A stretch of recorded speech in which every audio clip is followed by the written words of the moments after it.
Persistence of vision ಅಂದರೆ ದೃಷ್ಟಿಛಲ. ಇವತ್ತು ನಾವು ದೃಷ್ಟಿಛಲವನ್ನು ತೋರಿಸುವಂಥ ಒಂದು ಸುಲಭವಾದ ಉಪಕರಣವಾದಂಥ zoetrope ಅನ್ನು ಯಾವ ರೀತಿ ಮಾಡ್ತಾರೆ ಅನ್ನೋದನ್ನ ನೋಡೋಣ. ಬನ್ನಿ ವಿಡಿಯೋ ಸ್ಟಾರ್ಟ್ ಮಾಡೋಣ.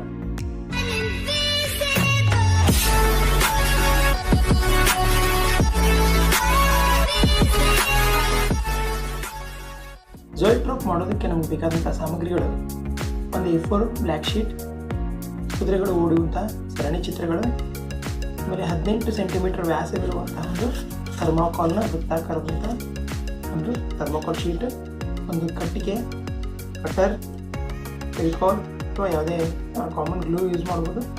ಆಮೇಲೆ 2 ವೃತ್ತಾಕಾರದ ರಟ್ಟಿನ ತುಂಡುಗಳು, ಕತ್ತರಿ ಬೇಕು, ಆಮೇಲೆ ಕೆಲವು ರಿವೆಟ್ಗಳು ಬೇಕಾಗುತ್ತೆ.